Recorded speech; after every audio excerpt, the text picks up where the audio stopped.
नमस्कार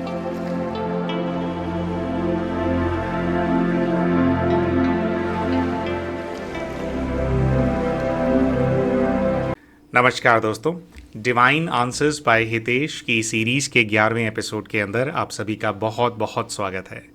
प्यारे दोस्तों, हमारे आज के इस एपिसोड के अंदर हम इस चीज़ के बारे में बात करने जा रहे हैं कि जो ईविल सोल्स होती हैं, ऐसा क्यों होता है कि जिस समय कुछ लोग सोने के लिए जाते हैं तो सोते समय कुछ ईविल सोल्स आपके पास आती हैं, प्रेत आत्माएं आपके पास आती हैं, आपके ऑरा से अपने आप को अटैच कर लेती हैं।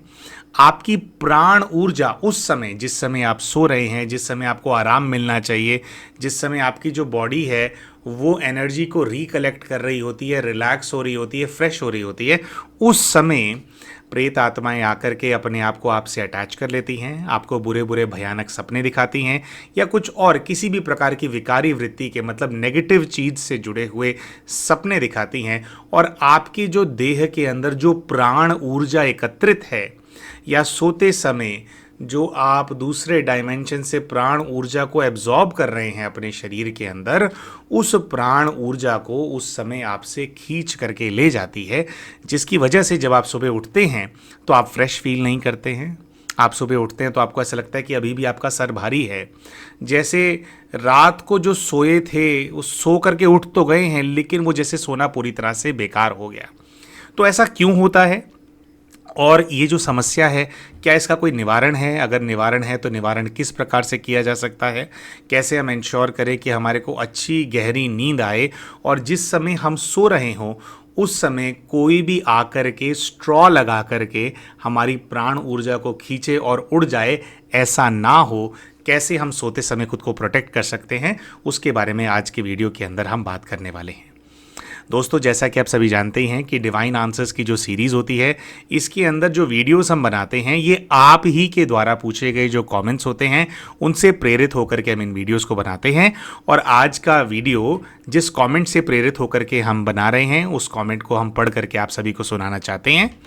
ये कमेंट प्लेस किया है हमारे चैनल के एक व्यूअर हैं, उनका यूज़र आईडी है यूज़र HEM9 और इन्होंने कमेंट पोस्ट किया कि भैया, अगर नेगेटिव एनर्जी का भोजन भी पॉजिटिविटी है, जो हम मेडिटेशन भगवान को याद करके करते हैं, तो नेगेटिव एनर्जी से कैसे बचेंगे अगर वो भी हमसे भोजन लेने लगे तो ये वाला जो कमेंट है, इसी से प्रेरणा लेकर के आज की हमारी वीडियो ये बन रही है। इसके साथ साथ प्यारे दोस्तों, हमारे वीडियो में आगे बढ़ने से पहले हम शाउट आउट देना चाहेंगे हमारे चैनल के उन यूज़र का जिन्होंने अभी रिसेंटली हमारे चैनल को एज ए मेंबर ज्वाइन किया है। हमारे चैनल को एज ए मेंबर ज्वाइन करने वाले जो यूज़र हैं उनका यूट्यूब पर यूज़र आईडी है वीर सिंह राजपूत। वीर सिंह जी, आपने हमारे चैनल को एज ए मेंबर ज्वाइन किया है और हमारी सेवाओं का विस्तार करने में आप हमारा सहयोग कर रहे हैं, जिसके लिए हम आपके बहुत बहुत आभारी हैं। प्यारे दोस्तों, अगर आप भी वीर सिंह राजपूत जी की तरह हमारे चैनल को एज ए मेंबर ज्वाइन करना चाहते हैं, हमारी सेवाओं का विस्तार करने में हमारे सहयोगी बनना चाहते हैं, तो इस वीडियो के नीचे आपको भी एक ज्वाइन बटन नज़र आ रहा होगा। ज्वाइन बटन का इस्तेमाल करके आप भी हमारे चैनल को जो उसकी मेंबरशिप है उसके लिए ऑप्ट कर सकते हैं और सेवाओं का विस्तार करने में हमारे सहयोगी बन सकते हैं। तो दोस्तों, आइए सबसे पहले तो हम ये बात करते हैं कि ये जो नेगेटिव एंटिटीज़ रात को लोगों को विज़िट करती हैं, क्या ये नेगेटिव एंटिटीज़ हर किसी को विज़िट करती हैं? क्या हर किसी की प्राण ऊर्जा खींचने के लिए कोई ना कोई प्रेत आत्मा आपके साथ में खड़ी हुई होती है जब आप रात को सो रहे होते हैं? और क्या कभी भी अगर आपको बुरा सपना आता है तो वो प्रेत आत्मा ही आपको सपना दे रही है? तो दोस्तों, सबसे पहले तो इसका आंसर नहीं है। ऐसा नहीं है कि अगर कोई आपको बुरा सपना आ रहा है तो कोई प्रेत आत्मा ही साथ में खड़ी होगी या हर किसी के पास रात को जो है इस प्रकार की जो सोल्स हैं उनको जो विज़िट करती हैं। देखिए दोस्तों, ये सोल्स उनके पास जाती हैं जिनसे उनके कोई ना कोई प्रकार के कार्मिक अकाउंट्स होते हैं। दोस्तों, बहुत बार हम लोगों को ऐसा लगता है कि कार्मिक अकाउंट का मतलब ये होता है कि हमने किसी का कुछ बहुत बुरा किया होगा तभी वो कार्मिक अकाउंट होगा, ये प्रेत आत्मा बनी है तो शायद मैंने ही किसी जन्म में उस प्रेत आत्मा को मतलब मारा होगा, तभी प्रेत आत्मा बनी है, तभी आकर के मेरी एनर्जी खींच रही है। दोस्तों हम बहुत ज़्यादा एक्सट्रीम में सोचने लग जाते हैं, लेकिन बात क्या है कि हर एक संकल्प जो हम अपने जीवन के अंदर कर रहे हैं, हर जो थॉट हम अपना डेली रूटीन के अंदर एक दिन के अंदर कितने सारे थॉट्स हम लोग क्रिएट करते हैं, हर एक थॉट को जब हम क्रिएट करते हैं तो हम ये जो प्रकृति है, जो ये एनवायरनमेंट है हमारे आसपास, जो ये ब्रह्मांड है, उसके अंदर एक सर्टन किस्म का वाइब्रेशन जो है उसको रेडिएट करते हैं। तो आप ऐसा फ़र्ज़ कीजिए कि आप बहुत ज़्यादा नेगेटिव सोचते हैं और नेगेटिव वाइब्रेशन आप क्रिएट करते हैं। मान लीजिए आपको गुस्सा करने की बहुत ज़्यादा आदत है, तो जब आप गुस्सा करते हैं किसी के ऊपर, तो जिसके ऊपर आपने गुस्सा किया उनको तो डायरेक्टली आप डिस्टर्ब कर ही रहे हैं, उनसे तो आपका हिसाब किताब बन ही रहा है, लेकिन ये जो वाइब्रेशन आपने हवा के अंदर छोड़ा है, जो एनवायरनमेंट के अंदर छोड़ा है, इस वाइब्रेशन से जितनी सोल्स जो हैं डिस्टर्ब हो रही हैं, वो सोल्स वो हो सकती हैं जिनके पास भैया शरीर है, ऐसे भी हो सकते हैं जिनके पास शरीर नहीं है, उन सब के साथ हमारा हिसाब किताब बनता है। आसपास की जो प्रकृति है, जो हवा है, जो पृथ्वी है, जो जल है आसपास का, अगर हम गुस्सा करते हैं, कोई भी नेगेटिव इमोशन को हम एमिट करते हैं हमारे संकल्पों के माध्यम से, उन सब से हमारा हिसाब किताब बनता है। तो दोस्तों कर्मों की गुह्य गति इतनी गहरी है कि हर मनुष्य को अमूमन तौर पे क्या वो सोच रहे हैं वो भी बहुत सोच समझ करके सोचना चाहिए। इसीलिए बहुत ही ज़्यादा ये आवश्यक है दोस्तों कि अपने थॉट्स को हम ज़्यादा से ज़्यादा पॉजिटिव रखने का प्रयास करें, क्योंकि जब हम खुद पॉजिटिव रहते हैं, जब हम खुद मेडिटेट करते हैं, खुद ध्यान करते हैं, तो ऑल टाइम हमारी आदत क्या होती है, पॉजिटिविटी को चारों दिशाओं के अंदर रेडिएट करने की, जिससे कि आसपास जो हमारा पूरा एनवायरनमेंट है उससे जो भी हमारा खाता बने वो पुण्य का खाता बने, हमारा पाप का खाता किसी के साथ भी ना बने। तो ये हमने एक छोटा सा सूक्ष्म सा एग्जाम्पल दिया कि हिसाब किताब इस छोटे से लेवल तक भी हो सकता है कि अगर कोई चीज़ आपके पास आ रही है, हो सकता है किसी, आपने ज़रूरी नहीं कि उनको फिजिकली कभी हर्ट किया था या डायरेक्टली आप इन्वॉल्व थे, लेकिन जो आप थॉट्स क्रिएट कर रहे हैं या जो एक्शंस आप अपनी डेली लाइफ के अंदर ले रहे हैं, उससे कुछ ऐसी परिस्थितियां इन आत्माओं के जीवन के अंदर या उनकी जर्नी के अंदर क्रिएट हो रही हैं, जिसकी वजह से उनकी जर्नी में उनको और ज़्यादा तकलीफ हो रही है। तो दोस्तों होता क्या है कि जिस जिस आत्मा के साथ हमारे कर्म बंधन है, बंधन मतलब लाइक लिटरली बंधन, जैसे एक बेड़ी से हम बंधे हुए होते हैं इनके साथ, तो जिसके साथ बंधन होता है हमेशा दूसरी आत्मा उसी के प्रति जो है वो खींची चली जाती है। इसको एक छोटे से दूसरे एग्जाम्पल से भी समझते हैं दोस्तों। मान लीजिए आप एक साहूकार हैं, आपके पास बहुत ज़्यादा पैसे थे, लेकिन कोई परिस्थिति आपके जीवन के अंदर आ जाती है जिसके अंदर आपको खुद को पैसे की कमी हो जाती है। अब पैसे की कमी हो जाती है और आपके लिए इमीडिएटली कोई खर्चा आया हुआ है आपके सामने, आपको पैसों की आवश्यकता है। ऐसे केस के अंदर आप पैसे पहले किससे मांगेंगे? आप किसी नए व्यक्ति से उधार मांगेंगे जिससे उधार लेकर के आपके ऊपर एहसान हो जाए, या अगर आपको पैसों की ज़रूरत है तो पहले आप उन लोगों को अप्रोच करेंगे जिनको आपने पैसा दिया हुआ है, जिनको आपने पैसा दिया हुआ है। अगर आप उनसे पैसा वापस लेंगे तो उनका कोई एहसान नहीं होगा आपके ऊपर, है ना। तो हमेशा क्या किया जाता है, हमने जिसको दिया हुआ है पहले उससे लिया जाता है। अब जो भी आत्माएं क्या है, आज हम लोगों के पास देह है तो हम ये जीव आत्मा के रूप के अंदर यहाँ पे एग्जिस्ट कर रहे हैं। कल को कोई परिस्थिति आ जाती है और देह छूट जाता है और हम अगला जीवन नहीं लेते हैं, तो दो ही योनियाँ होती हैं, या तो प्रेत योनि में घूमते हैं या फिर पितृ योनि के अंदर घूमते हैं। तो आज जो आत्माएं प्रेत योनि के अंदर घूम रही हैं, कभी उनके पास भी शरीर था, कभी वो भी मानव रूप के अंदर एग्जिस्ट करते थे। तो अभी होता क्या है कि जब आप एक प्रेत बन जाते हो, तो उसमें बेसिक डिफरेंस क्या है प्रेत और पितृ के अंदर? प्रेत आत्माएं वो आत्माएं होती हैं जो कि नेगेटिविटी की एक लेयर को अपने चारों तरफ क्रिएट कर लेती हैं, जिनके ऊपर नेगेटिव एनर्जी का ज़्यादा इन्फ्लुएंस होता है, नेगेटिव एनर्जी का ही इन्फ्लुएंस होता है। और पितृ वो आत्माएं होती हैं जो कि चारों तरफ से जो पॉजिटिविटी है, पॉजिटिविटी का एक ऑरा, पॉजिटिविटी की जो शक्ति है, उनको वो कंज्यूम करती हैं और उस चीज़ का उनका ऑरा होता है और वो ऊपर की तरफ वो करती हैं, वास करती हैं। तो बात क्या है कि जो नेगेटिव एनर्जी, अच्छा कई सारे कॉन्सेप्ट्स बताएंगे फिर सबको कनेक्ट करेंगे। आपने सुना होगा जो पाताल होता है, पाताल नीचे होता है, और जो स्वर्ग है कहा जाता है वो ऊपर होता है। बेसिकली दोस्तों ये इस चीज़ का सिंबॉलिक है कि जो भी नेगेटिव एनर्जीज़ हैं, है ना, यानी कि जो आसुरी जो शक्तियां हैं उनकी जो प्रवृत्ति होती है वो नीचे खींचने की होती है, आपको नीचे खींचने की यानी कि दबाने की, आपको धसाने की। और जो भी पॉजिटिव एनर्जीज होती हैं, डिवाइन एनर्जीज होती हैं, उनकी प्रवृत्ति होती है आपको ऊपर खींचने की, आपको हल्का करने की। तो डिवाइन एनर्जी जितनी ज़्यादा होगी, जैसे जो लोग वैसे भी योगी तपस्वी होते हैं वो देह में रहते रहते भी ऐसी अनुभूति करते हैं कि जैसे वो ज़मीन से कुछ फुट ऊपर चल रहे हैं। ऐसी डिवाइन कई महापुरुषों के बारे में आपने सुना होगा कि उनकी ऐसी, उनको आप फील करो ना तो उनको देख करके भी बड़ा लाइट सा फील होता है। इतनी ज़्यादा लाइटनेस उनके अंदर होती है जैसे फरिश्ते बन करके अभी उड़ करके चले जाएंगे। सो उनकी सोल में एक लाइटनेस होती है बिकॉज वो डिवाइन एनर्जी के कनेक्शन के अंदर होते हैं और डिवाइन कनेक्शन की वजह से वो लोग भी लाइट होते जाते हैं। वेयरएज जो नेगेटिव लोग होते हैं, जो गुस्सा करने वाले, लड़ने झगड़ने वाले लोग होते हैं, इन लोगों के इमोशंस कैसे होते हैं, हर वक्त इनका सर भारी रहता है ना, हमेशा परेशान रहते हैं, खुद भी ओके हैं, दूसरों को भी परेशान करेंगे। तो जो नेगेटिव एनर्जी होती है वो नीचे खींचने वाली होती है। तो डाउन ट्रोडन जो होगा उसको फिर पाताल बोलते हैं, और जो ऊपर उठाने वाली आपको जो एनर्जी होती है उसको फिर वो जो स्वर्ग की एनर्जी, उनको है ना फरिश्तों के लोग की एनर्जी उसको बोलते हैं। तो अभी बात क्या है कि जो प्रेत आत्माएं हैं वो नीचे भूलोक के ऊपर घूम रही हैं। जिस एनर्जी से वो ग्रसित हैं वो नेगेटिव है, और वो एनर्जी उनको नीचे की तरफ खींचती है। लेकिन आप एक बात बताइए कि जो प्रेत आत्माएं हैं उनको एक जगह से दूसरी जगह ट्रैवल नहीं करना। ऐसा होता है ना कि वो होता है कि आत्माएं उड़ करके जाती हैं, है ना। लेकिन एक बात बताइए, लॉजिकली सोचिए इस चीज़ को, अगर एक आत्मा है जो एक ऐसी एनर्जी से ग्रसित है जो एनर्जी नीचे खींचने वाली एनर्जी है, जो नीचे धसाती है, तो ऐसी आत्मा के लिए उड़ना कैसे पॉसिबल हो पाएगा, है ना दोस्तों। तो उड़ने के लिए, एक जगह से दूसरी जगह पहुंचने के लिए, जो वो करना चाहते हैं वो करने के लिए, दूसरों को आभास तक दिलाने के लिए कि वो एग्जिस्ट करते हैं, उनको प्राण ऊर्जा की आवश्यकता होती है। प्राण ऊर्जा यानी कि पॉजिटिव एनर्जी की आवश्यकता होती है। देखिए जो हमारा देह है, आज हम इस देह के अंदर हैं, हम एक डिवाइन एंटिटी हैं, वी आर अ सोल, और एक दूसरे लोक से हम आए हैं जहाँ पर ये सारी जो ये शक्ति है, जो पॉजिटिव एनर्जी है, ये सब एग्जिस्ट करती है।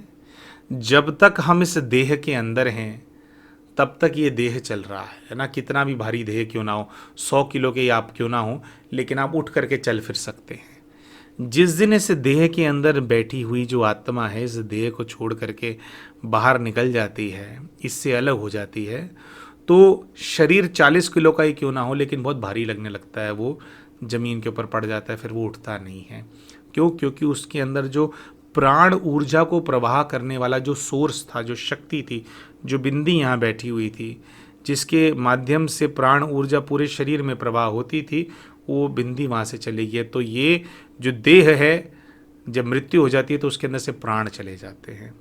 तो प्राण ऊर्जा एक ऐसी चीज़ है जिसकी मदद से हम इतने भारी देह को उठा पाते हैं, चला पाते हैं। और जिन लोगों के अंदर प्राण ऊर्जा बढ़ जाती है, बियॉन्स बोलते हैं जिसको, है ना, वो बढ़ जाता है, तो आप देखते हैं कि कई लोग कितना ऊंचा ऊंचा उछल भी पाते हैं, कितने ज़्यादा फ्री रहते हैं ना। योगी टाइप के जो लोग होते हैं, जो योगा वगैरह बहुत ज़्यादा करते हैं, वो कितना ज़्यादा उनके अंदर एक बियॉन्स आ जाता है कि ना, जैसे जंप करने की क्षमता सी आ जाती है, हल्के हो जाते हैं बहुत ज़्यादा। तो कहने का मतलब ये है प्राण ऊर्जा हमारे शरीर के अंदर है, तभी हम ये सब कुछ कर पा रहे हैं। और प्रेत आत्माओं को भी होता क्या है, देखिए ये डिस्टर्ब्ड एनर्जी से बनी हुई है। डिस्टर्ब्ड एनर्जी की प्रॉब्लम क्या है कि वो दूसरों को भी डिस्टर्ब करती है, और जो उस एनर्जी से भरा हुआ है वो कभी भी खुद भी कभी सुखी नहीं होता। हमने अपने दूसरे वीडियोस के अंदर जब ब्लैक मैजिक और वाइट मैजिक वाला वीडियो बनाया था उसके अंदर भी एक्सप्लेन किया था कि जैसे जो लोग ब्लैक मैजिक भी करते हैं ना, जो ऐसी डेविलिश एंटिटीज़ को बुलाते हैं, इन क्रिएचर्स को बुला करके बुरा काम उनसे कराते हैं, वो खुद भी सुखी नहीं रहते, क्योंकि है तो वो ये नेगेटिव एनर्जीज के संपर्क के अंदर ही ना। तो दूसरों का भी आप बुरा करोगे और खुद का भी बुरा ही होता है, खुद का जीवन भी गंदगी से, नेगेटिव थॉट से और नेगेटिविटी से ही भरा रहता है, खुद भी सुखी नहीं रहते। वेयर एज जो लोग वाइट मैजिक करते हैं, यानी कि दूसरों का पुण्य करते हैं और उनके लिए मतलब अच्छा ही सोचते हैं, और अगर आवाहन भी करना है तो सूक्ष्म वतन के फरिश्तों का आवाहन करते हैं, पुण्य आत्माओं का, परमात्मा का ध्यान करते हैं कि सबका कल्याण हो। वो खुद भी सुखी रहते हैं और दूसरे लोगों को भी सुखी करते हैं।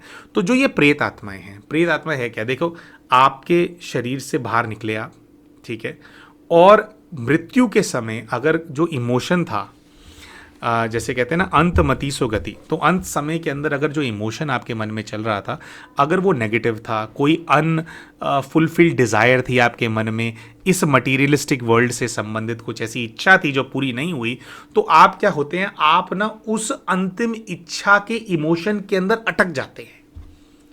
अंतिम इच्छा के इमोशन के अंदर अटक गए तो मतलब यहां भूलोक पे अटक गए, फिर आप ऊपर नहीं उठ सकते।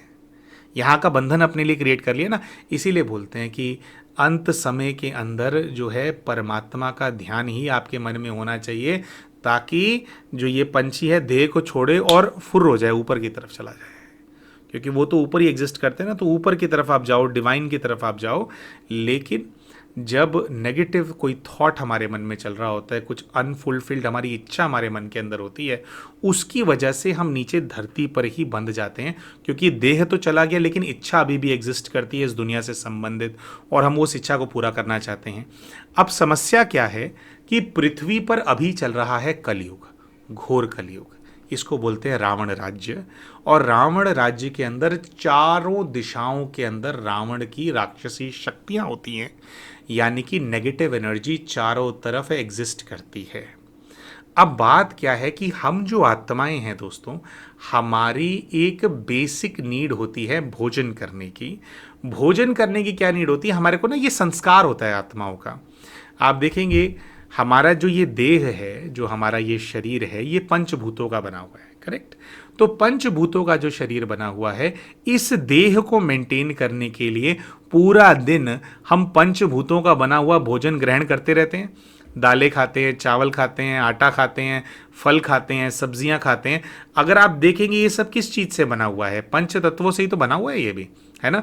तो पंचभूतों के शरीर को मेंटेन करने के लिए हम पंचभूतों का बना हुआ जो भोजन है उसको ग्रहण करते रहते हैं, है ना, ग्रहण करते रहते हैं। और उससे जो हमारा ये शरीर है छोटे से बड़ा होता रहता है, इसके अंदर सेल्स बनते रहते हैं, उनका विघटन होता रहता है ना, और ये साइकिल हमारा चलता रहता है। तो मृत्यु के बाद भी हमारा जो ये संस्कार है ये कंटिन्यू रहता है। अब बात क्या है कि जो आत्मा नीचे भूलोक पे रह गई, उसको आदत है कंज्यूम करने की, ठीक है। तो सबसे पहले वो, अब आत्मा क्या है, शरीर की नहीं बनी हुई, तो वो एनर्जी की बनी हुई है।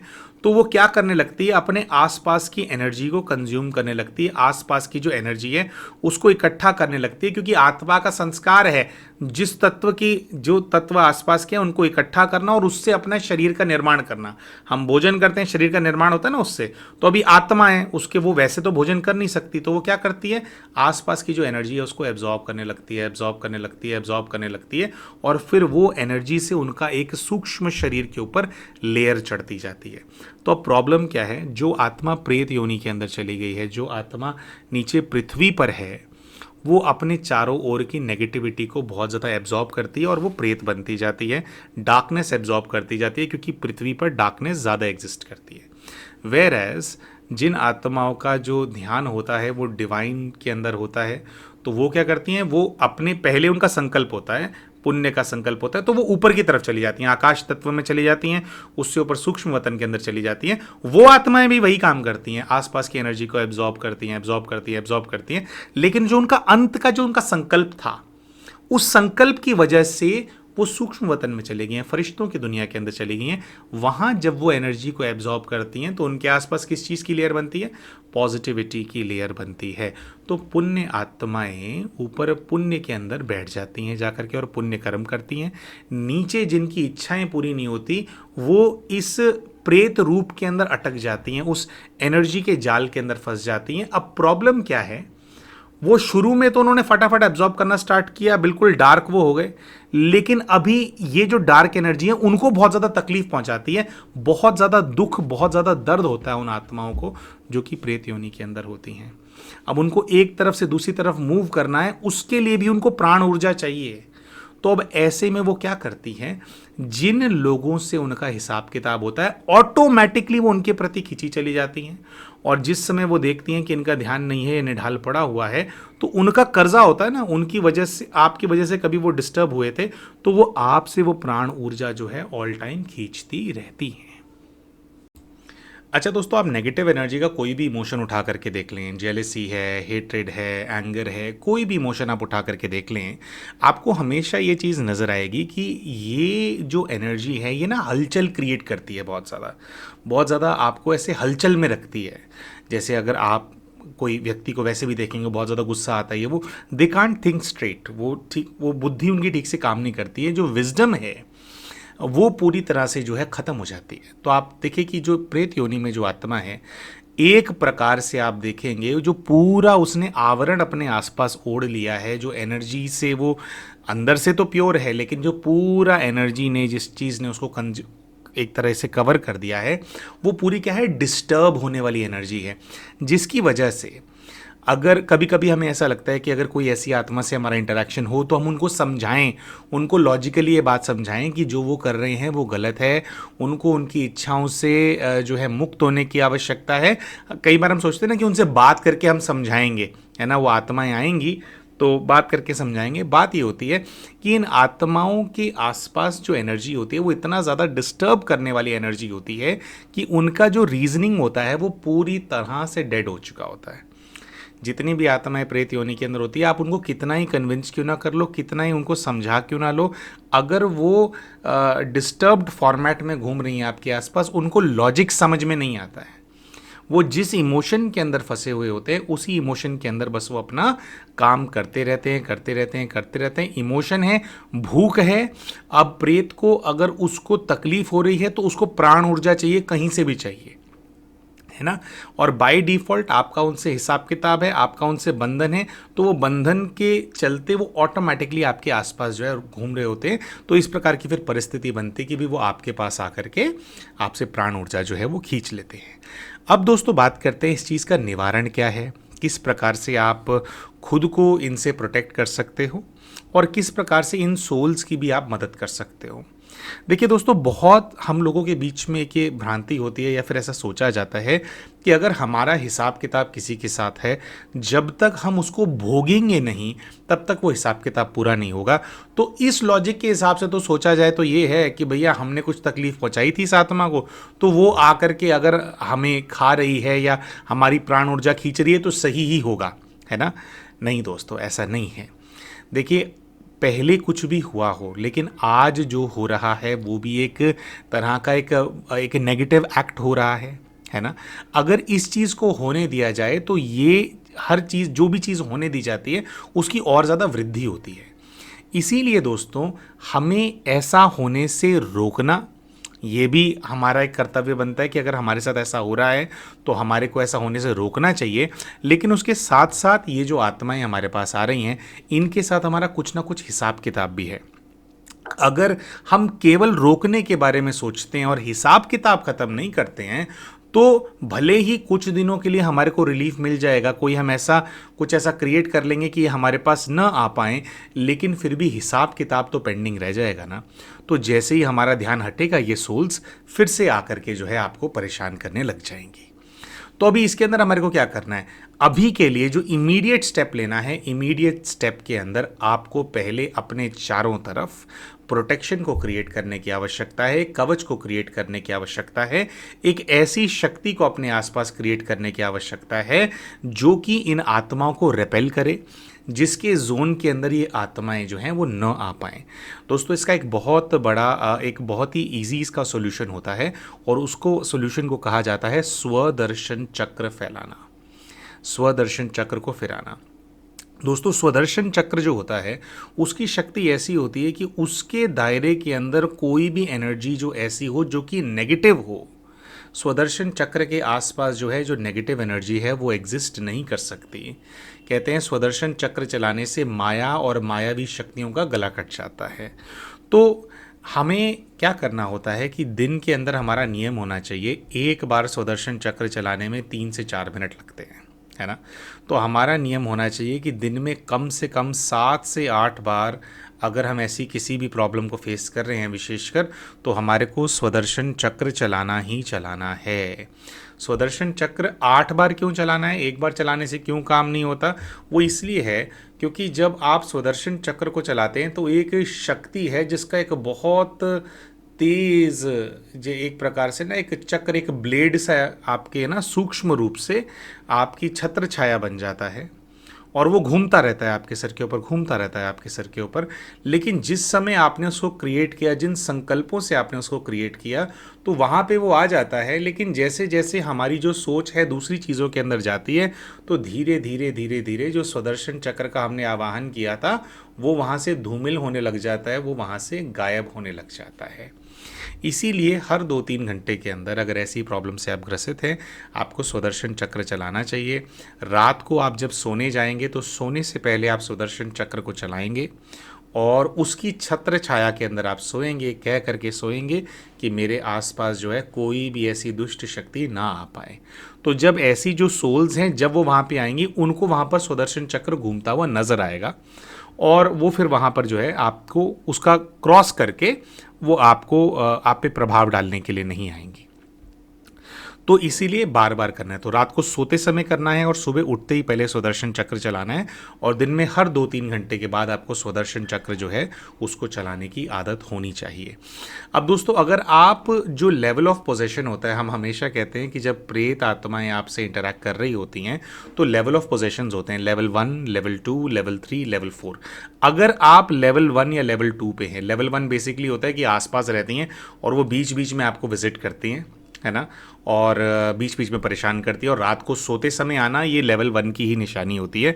लेवल 2 होता है कि हर वक्त आपके आसपास रहती है लेकिन अभी उन्होंने आपको पोजेस नहीं किया है, हर वक्त आपके ऊपर जो सोल है वो जो है नज़र रखती है, जिससे भी आपका हिसाब किताब है। तो बार बार स्वदर्शन चक्र चलाने से क्या उनको रेपेल होने लग जाती हैं, बार बार आप प्रकट करेंगे, बार बार वो दूर भागेंगी। देखिए, ये तो होता है सूक्ष्म रीति करना। दूसरा, कुछ आप ऐसी चीज़ें भी धारण कर सकते हैं जो कि नेगेटिव एनर्जीज़ को रिमूव करती हैं, रिपेल करती हैं। जैसे मान लीजिए आपको सुदर्शन चक्र नहीं चलाना आता या आपको भी टेम्पररी फटाफट सॉल्यूशन चाहिए, तो उसके अंदर क्या होता है कि जैसे पीछे हमने ये किया था, अटेम्प्ट किया था, शुरू में किया था कि जैसे 2 मुखी रुद्राक्ष होता है ना, तो आप 2 मुखी रुद्राक्ष को धारण कर सकते हैं। लेकिन 2 मुखी रुद्राक्ष के साथ समस्या क्या आती है कि जितनी बार आपके ऊपर अटैक होता है, ठीक है, तो वो एक सुरक्षा कवच की तरह आपके काम करता है, आप उसको अपने पॉकेट के अंदर रख सकते हैं। लेकिन जितनी बार भी आपके ऊपर जैसे अटैक होगा तो वो जो उसकी शक्ति जो होती है रुद्राक्ष की, वो उनको रोकती है। लेकिन जब ये एनर्जीज कई बार अटैक करती हैं तो थोड़े ही समय में जो रुद्राक्ष होता है वो फट जाता है, 2 मुखी रुद्राक्ष जो होता है वो खुल जाता है, वो फट जाता है। तो वो बेसिकली यही होता है कि जो प्रभाव आपके ऊपर आ रहा था वो उन्होंने अपने ऊपर प्रभाव ले लिया है। अब यहाँ पे होता क्या है दोस्तों, देखिए, या तो आप बार बार रुद्राक्ष खरीदते रहें, बार बार धारण करते रहें, बार बार रुद्राक्ष खरीदते रहें, बार बार धारण करते रहें, उससे आप बार बार प्रोटेक्टेड तो हैं लेकिन एक बार बार खर्चा करना पड़ेगा। दूसरी चीज़ ये है कि आप एक आइटम है, आध्यात्मिक चीज़ है, लेकिन आप उसके ऊपर डिपेंडेंट हो गए हैं। स्वदर्शन चक्र की जो बात हम कर रहे हैं, या अपने आसपास स्वदर्शन चक्र आपको ना भी चलाना आता हो, कवच को, शक्ति कवच को अपने आसपास उसका निर्माण करना और उसकी सुरक्षा के घेरे के अंदर रहना, ये विधि सीखने से क्या होता है कि आप निराधार हो जाते हैं। आपको किसी भी स्थूल वस्तु का आधार लेने की आवश्यकता नहीं है। आप अपने आप केवल अपने संकल्पों की शक्ति से अपने आप को प्रोटेक्टेड रख सकते हैं। तो आप किसी भी एक्सटर्नल आइटम के ऊपर जो है डिपेंडेंट नहीं होते हैं। इसलिए हम हमेशा यही रेकमेंड करते हैं कि स्थूल चीज़ों का आधार लेने के बजाय जो है आपको जो है सूक्ष्म रीति, ये कवच, ये चक्र सब कैसे प्रकट किया जाता है, इसको सीखने की आवश्यकता होती है। तो पहला स्टेज ये है कि आपको अपने आप को इस प्रकार से प्रोटेक्टेड रखना है और किस विधि से इन चीज़ों का आप रिपेल कर सकते हैं वो आपको करना है। दूसरा जो इसके अंदर चीज़ होती है साथ में दोस्तों, वो ये है कि देखिए, ये आत्माएं आपके आसपास इसीलिए हैं क्योंकि आपका पुराना हिसाब किताब है और वो हिसाब किताब इन आत्माओं को खींच रहा है। तो आपको क्या करना है कि इस चीज़ की बजाय कि किसी आत्मा ने अपना कर्जा हमसे लेना है, वो हमारे पास आए और हमसे शक्ति खींचे, इसकी बजाय आपको बंधन मुक्त होने की साधना करनी है। और बंधन मुक्ति की जो साधना है वो अपने लिए कम करनी है। उन सभी आत्माओं के लिए इस विश्व के अंदर जो कि बंधनों में फंसी हुई हैं, उनके लिए तपस्या आपको करनी चाहिए, सिद्धि स्वरूप बनना है, मास्टर मुक्तेश्वर बनना है। परमात्मा के ध्यान में रह करके आप बंधन मुक्ति की जो एनर्जी है उसको पूरे ब्रह्मांड के अंदर आप वाइब्रेट करें। इससे क्या होगा, देखिए आप संकल्प कर रहे हैं कि जितनी भी आत्माएं बंधन में हैं सब मुक्त होती जाएं। ऐसा संकल्प करने से सबसे पहले एनर्जी उन्हीं सोल्स के पास जाती है जो कि आपके साथ बंधन के अंदर हैं। अगर आप इस रीति पुरुषार्थ करते हैं कि मैं बंधन मुक्त हो जाऊं, तो उसके अंदर क्या है, जो हमारी सेल्फ ग्रीड होती है, जो हम सेल्फ सेंटर्डनेस होती है, ये वाला जो इमोशन होता है, जो कि एक्चुअली में एक लो फ्रीक्वेंसी वाला इमोशन होता है, इसके चलते साधना आप करते तो हैं लेकिन उसका जो असर होता है, उसकी जो पावर होती है वो बहुत कम होती है, बहुत कम ईश्वरीय मदद आपको मिलती है। लेकिन आपने करना वही है, लेकिन संकल्प क्या करना है कि भाई ठीक है, मैं तो ठीक हूँ, परमात्मा मेरा ध्यान रखने के लिए है, मैं उनकी छत्र छाया के अंदर हूँ, मैं परमात्मा की संतान हूँ, और जितनी भी आत्माएं मेरे आसपास हैं, जितनी भी आत्माओं का ध्यान आए, ये सभी बंधन मुक्त हो जाएं, ये सभी सुखी हो जाएं, इन सभी के पास शांति के, एनर्जी के वाइब्रेशंस पहुँचें। अब देखिए, जब आप ये वाइब्रेशंस पहुँचाने लगेंगे, साधना आप करने लगेंगे, तो इससे क्या होगा, और बहुत सारी आत्माएं जिनका आपके साथ बंधन है वो आपके प्रति खिंची चली आएंगी। शुरू शुरू में हो सकता है इस प्रकार का अनुभव हो कि डिस्टर्बेंस थोड़ी सी बढ़ गई है। ये कुछ इस प्रकार से होता है दोस्तों कि मान लीजिए आपने मार्केट में 50-100 लोगों का कर्जा देना था और बहुत समय से आप नहीं दे पा रहे थे, सब लोग अपने अपने घरों में बैठे थे, परेशान थे, दुखी थे, आपको नुकसान पहुंचाना चाहते थे लेकिन अपने अपने घरों में बैठे थे। अब अचानक से आपने मार्केट के अंदर अनाउंस कर दिया कि भैया मैं कर्जा दूंगा। आप 2-2, 3-3 करके सबका कर्जा उतारना स्टार्ट आपने कर दिया है, लेकिन ये बात सुन करके जितने 50 कर्ज लेने वाले लोग थे सभी आपके दरवाजे पे पहुंच गए हैं कि भाई पहले मेरा कर्जा दे, पहले मेरा कर्जा दे, पहले मेरा कर्जा दे। तो अब यहाँ पे लोग क्या करते हैं, इन दोनों में से ना एक चीज़ के ऊपर ज़्यादा फोकस करते हैं। या तो लोग फोकस करते हैं कि भाई इनको रेपेल कैसे किया जाए, बस मैं ये सीख लूँ, रेपेल कैसे करना है, रेपेल कैसे करना है, बस वो यही करते रहते हैं, कर्जा उतारते ही नहीं। या फिर कुछ लोग पूरी तरह से अपना ध्यान केंद्रित कर देते हैं कि भाई मेरे को साधना करके मुझे ज़्यादा से ज़्यादा एनर्जी देनी है, ज़्यादा से ज़्यादा एनर्जी देनी है और अपना कर्जा खत्म करना है। अब इसके अंदर क्या होता है, ज़्यादा से ज़्यादा एनर्जी देनी है, मान लीजिए आपके पास इतनी एनर्जी आ रही है कि 3-4 आत्माओं का हिसाब किताब आप खत्म कर सकते हैं, 3-4 आत्माओं को आप संतुष्ट कर सकते हैं, लेकिन हिसाब किताब है 100 आत्माओं से और 100 आत्माएं आपके पास आकर के खड़ी हो गई हैं। तो फिर क्या है, जिन 90 आत्माओं को आप खाली हाथ पीछे मोड़ोगे तो वो आपके पास आई हैं तो नुकसान करके जाएंगी।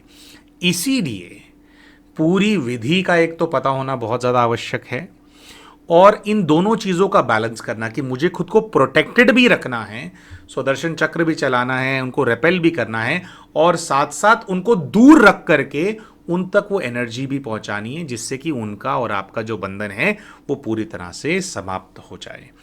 दोस्तों, ये चीज़ आप पूरी तरह से किस प्रकार से कर सकते हैं, इसके लिए एक मेडिटेशन का कोर्स है जो कि 15 मई 2024 से शुरू होने वाला है। हमारे इस वीडियो के डिस्क्रिप्शन के अंदर वो जो कोर्स है उसका जो व्हाट्सएप ग्रुप है उसका लिंक हम शेयर करने वाले हैं। हालांकि ये कोर्स हम नहीं कराएंगे, कोर्स एक दूसरी बहन ने कराना है, लेकिन अगर आप इसमें लगभग 7-8-10 दिन का ये कोर्स होने वाला है। अगर आप इस कोर्स के लिए ऑप्ट करते हैं, पूरी तरह से निःशुल्क है, लेकिन आपसे ये एक्सपेक्टेड होता है कि अगर आप इस कोर्स के लिए ऑप्ट करते हैं तो डेली 1 से 1.5 घंटा जो कि एक्सपेक्टेड होगा कि आप इसके अंदर दें, वो आपको देना होता है। तो अगर आप ये सीखना चाहते हैं, जिस सब्जेक्ट के ऊपर आज हमने वीडियो बनाया था कि किस प्रकार से अपना हिसाब किताब भी ख़त्म करना है और अपने आप को प्रोटेक्टेड भी रखना है ऐसी आत्माओं से, अगर आप ये सीखना चाहते हैं तो हम आपको रेकमेंड करते हैं कि 15 तारीख से ये जो डिटेल में जो मेडिटेशन का कोर्स शुरू होने वाला है, आप इसको ज़रूर ज्वाइन करें। इसके अंदर बहुत सारे टॉपिक्स आध्यात्मिक जगत के जो है वो कवर किए जाएंगे। हो सकता है शुरू में पहले दिन दूसरे दिन आपको लगे कि जो आत्माओं से प्रोटेक्शन वाली बात है डायरेक्टली उसके बारे में बात नहीं की जा रही है, कम रेलेवेंट है, लेकिन क्या है कि एक पूरा कॉन्सेप्ट है जो आध्यात्मिक जगत है उसके अंदर खुद को मैनेज करने का और इन सभी सोल्स को भी मैनेज करने का और अपने रिलेशनशिप्स को मैनेज करने का, तो पूरे विस्तार में पहले पहली चीज़ सिखाई जाएगी, फिर दूसरी चीज़ सिखाई जाएगी, फिर तीसरी चीज़ सिखाई जाएगी। लेकिन इस ओवरऑल कोर्स का एक इंटेग्रल पार्ट है अपने आप को प्रोटेक्ट कैसे करना है और इन सभी आत्माओं से अपना हिसाब किताब कैसे ख़त्म करना है। तो अगर आप इस कोर्स के अंदर एनरोल करना चाहते हैं तो आपको क्या करना है, मैं व्हाट्सएप जो ये ग्रुप है उसका लिंक इस वीडियो के डिस्क्रिप्शन के अंदर और पिंड कमेंट के अंदर देने वाला हूं। उस लिंक का इस्तेमाल करके आप व्हाट्सएप ग्रुप को ज्वाइन कर लेंगे और 15 मई के आसपास जो है आपको जो सेशन है कितने बजे होगा, क्या उसकी ज्वाइनिंग इन्फॉर्मेशन है, जूम एप्लीकेशन के माध्यम से ये कोर्स कराया जाएगा। तो आप फिर जो है उस कोर्स को आप वहाँ से ज्वाइन कर सकते हैं। आशा करते हैं दोस्तों कि ये जो जानकारी इस वीडियो के अंदर हमने आप सभी के साथ साझा करी आपको अच्छी लगी होगी। तो वीडियो आपको पसंद आया हो तो वीडियो को लाइक ज़रूर करें। चैनल अभी तक सब्सक्राइब नहीं किया तो चैनल को सब्सक्राइब भी कर लें और वीडियो में कमेंट करके हमें बताएं कि आज जो हमने जानकारी आपके साथ साझा करी ये आपको कैसी लगी और इससे आपको क्या सीखने को मिला। मिलते हैं आप सभी के साथ अपने अगले वीडियो के अंदर, तब तक के लिए नमस्कार।